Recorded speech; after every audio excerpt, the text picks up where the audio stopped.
Hello, my name is Dr. Heather Diaz, and I am the graduate coordinator for the Masters of Public Health program at Sacramento State University. This video will cover information that is provided at our informational sessions in terms of students that are interested in coming and joining the MPH program for the fall 2026. I'll start with a land acknowledgement. We are mindful in acknowledging that the land that Sacramento State is located on was and continues to be occupied by the indigenous people of this area, the Miwok, the Madu, and the Nisan. In this presentation, I will cover a few things. First of all, I'll go over the basics of what the field of public health is. I'll talk about the Masters of Public Health program design, the admissions requirements, the application process, and the costs for the program. What is public health? Public health promotes, protects, and maintains the health of people and the communities where they live, learn, work, and play. Specifically, the difference between public health and, let's say, clinical health is that public health is more focused on prevention and more focused on a larger group of people at the population level of focus. Public health practitioners focus on the prevention of disease and injury, to which people can be healthy where they live, work, and play.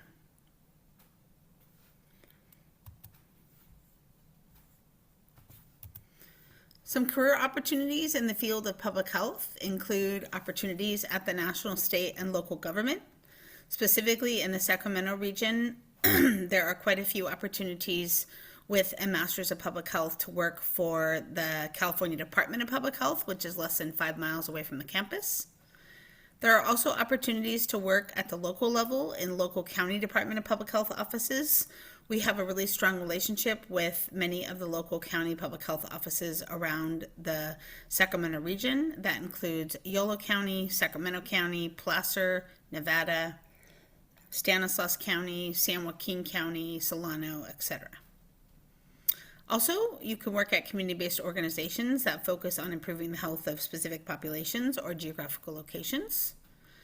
University, college, and wellness centers also offer an opportunity to work specifically focused on college health. Legislative offices, again, because we are so located closely to the Capitol, there are many legislative offices that are always looking for people with a health background to help them to understand how the health of the population is impacted by potential policy. Research institutions that study a variety of prevention type of research. And then planning departments. This includes city planning, county planning, urban planning, rural planning, et cetera, et cetera. So why should you choose Sacramento State for your MPH program? As I mentioned earlier, we are uniquely positioned in the Capital Region. We have strong connections with area community organizations, local public health departments, and state public health departments. We have highly qualified faculty. Most of our faculty that teach in the MPH program have 20 plus years teaching. We use an equity and social justice framework. We use a more practice-based approach as opposed to a theoretical-based approach, and have a well-respected alumni network both at the Masters of Public Health level and the bachelor's level. The program design features includes, the program is a 2-year program. Specifically, it is a 42-unit program. It actually is a fall semester, spring semester, summer, and then fall, spring. So it is a 5-semester program. It is a lockstep cohort design. That means that you take all of your classes with the same students in your cohort. There are 3 courses per term and only 2 in the summer. It is offered in a hybrid course delivery format, which means that 50% of the course instruction is taught asynchronously, where the other 50% is taught in person. It uses a working professional schedule where all courses are taught in the evening after 5:30. And it also includes 3 leadership residencies that I'll talk about in just a second. Specifically, we also want to mention that this Masters of Public Health program has a concentration in health promotion, policy, and leadership.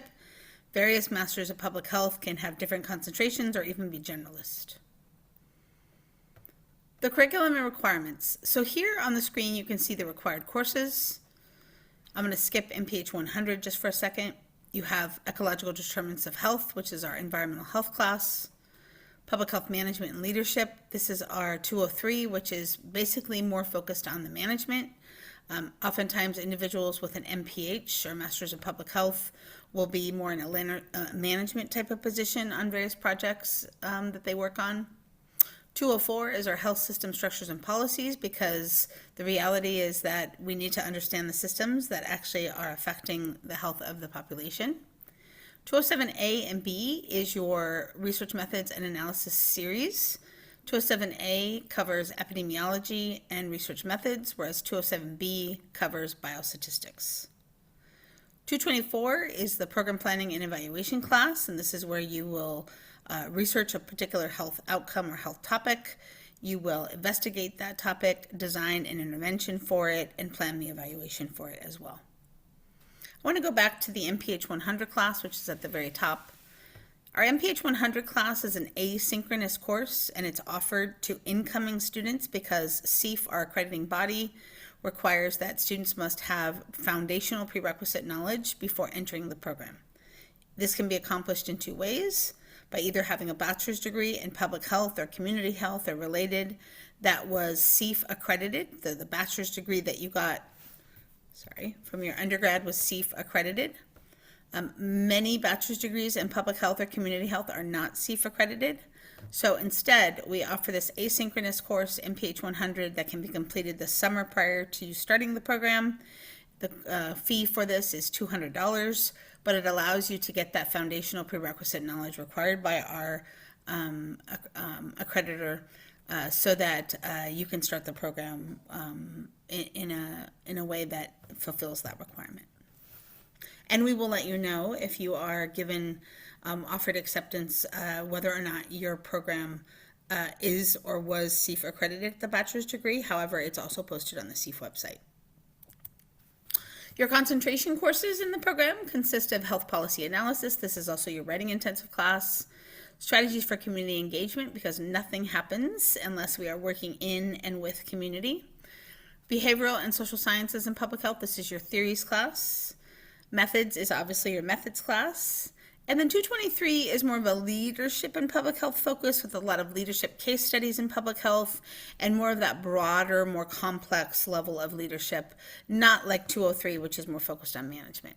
And then 225 is our topics in public health seminar, where you get to actually implement a few of the things you've learned in some of your other classes, like lesson planning and data facilitation exercises around a particular topic of your choice. This class is also used to prepare you for your capstone.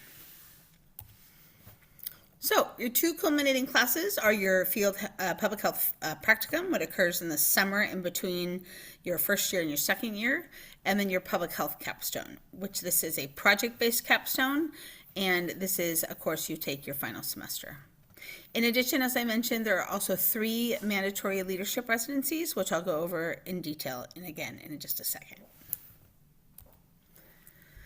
So leadership residency design, the residency is focused on 3 main outcomes. The first one is to advance leadership emotional intelligence skills in students.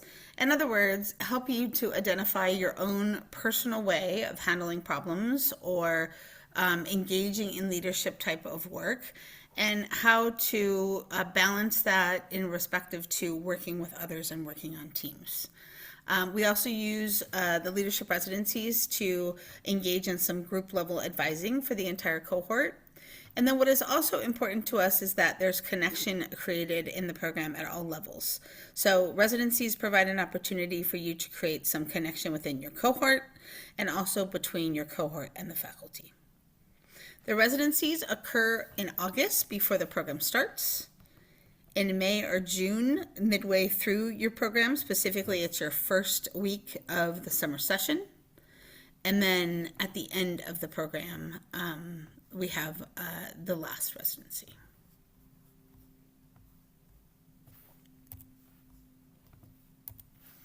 Other components of the program that's offered at Sac State is that we have a community connection speaking series that we offer, where we invite individuals that are currently practitioners in the field to come and provide their experience of working in the field of public health. We also have some of our graduate students participate in the annual California State University Policy Conference that happens every April. We offer 2 graduate assistantships per cohort.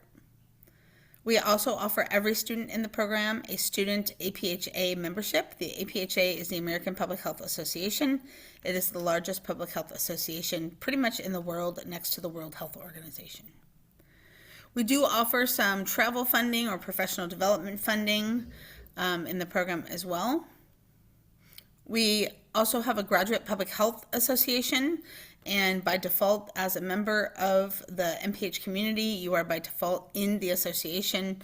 Every year we have leadership positions available that you can apply for if you're interested in serving in a leadership capacity.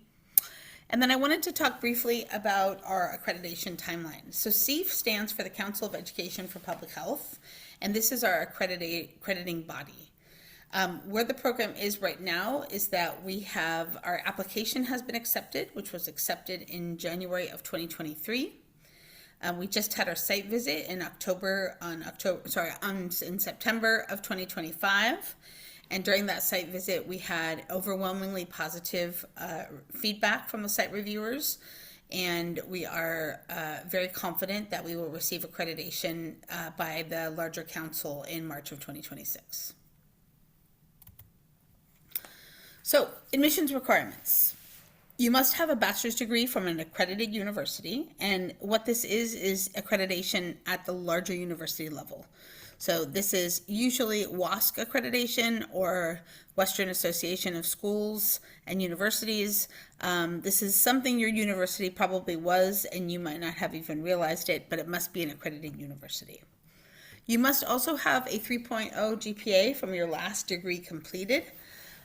We will score applicants as long as room is available with a GPA of 2.75 to 3.0. However, please know that we have a very limited amount of space that we can offer, or space that we can offer to students that meet this criteria. So it's really important, if your GPA from your undergrad is a little bit below a 3.0, but in that range of 2.75 to 3.0, you really want to get your application in during the priority period, which is October 1st to December 1st. We do prefer that you have public health work experience. However, we encourage you to list all professional experience that you have on your application. Please don't be shy. Even if this was volunteer or internship, we really, paid or unpaid, we really want you to list that public health experience. And then again, I already mentioned the prerequisite knowledge that is required in order for you to start your classes in the fall. You do not have to have this prerequisite knowledge criteria met prior to applying. Required materials for applying are the Cal State Apply application, the MPH supplemental application with references. These are not letters of recommendation. These are just the names and contact information of 2 people that we may reach out to if we want to get further details about your readiness for graduate study. Transcripts from all colleges and university other than the CSU, your personal essay, and the prompts are on the website, so please pay close attention to the directions and prompts, and then an updated resume. Application deadline. So as I mentioned earlier, the application opened October 1st, and the priority deadline is December 1st. So last year and the year before, we had so many applications during October 1st and December 1st that we weren't sure we were going to need to even review any applications after this period. So we can't encourage you enough to please apply during the priority period if you're really interested. The other thing I want to mention, The other thing I want to mention is the final deadline for those with F1 and J1 status. That is March 1st, and that is a very firm deadline because oftentimes when we offer admission to many of our students with international status or F1 or J1 status, it takes a really long time for them to get clearance from their home country. So Please, please, please make sure you give yourself lots of time, but that final deadline is March 1st. And then the final deadline for all other domestic applicants is May 1st. So the program costs $730 per unit, or if you multiply 730 times 42 units, $30,660. You will find that this is pretty low compared to other MPH programs in the Northern California region. Please know it does not include textbooks, parking, transportation, housing, and etc. However, we really strive to make our textbook prices pretty low in the program. And so that's a commitment that we have to you. As I mentioned earlier, that MPH 100 course is $200 should you have to take it. There is a $50 MPH application fee and a $70 Cal State apply fee when you apply. The program is eligible for federal financial aid. However, most of the time this is graduate student loans. The College of Continuing Education, where the program is offered, has their own financial aid specialist. That is Veronica Nava-Workman, and you can see her phone number here and her email here as well. Also, the program is eligible for veteran benefits. The accepted benefits are the Chapter 33, Chapter 30, 1606, 1607, and 31. So if this applies to you and you're a veteran that falls under these particular categories, the good news is that this program is covered under those. There's some detail about documents that you might see or that you might need.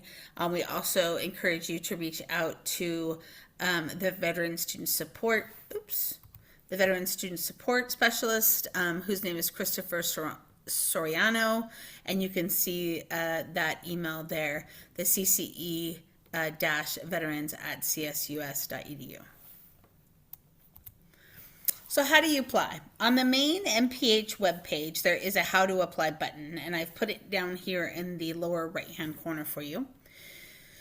When you click on that, you will submit your Cal State Apply application and all the supplemental documents that I just mentioned in the Quad 4 of that application process. This will also include unofficial transcripts and any international degree evaluations if needed. You will also need to submit your official transcripts and send those over to the Office of Grad Studies, but for applying, those are not needed for us to assess your readiness for graduate study in the MPH, but you will have to send officials directly to the university. If you have any application questions, you can please email those to cce-mph@csus.edu. Also, again, international applicants and those with foreign documents, please, please, please submit early. If you would like additional information about requirements related to the university, you can find that on the Office of Grad Studies information website, as well as with those with international admissions, you can find additional questions that you might need answered through international admissions. So I take this time to thank you for listening to this informational session presentation. We have one informational session left in January, and we encourage you to attend if you want to speak to us directly. Otherwise, thank you so much for listening.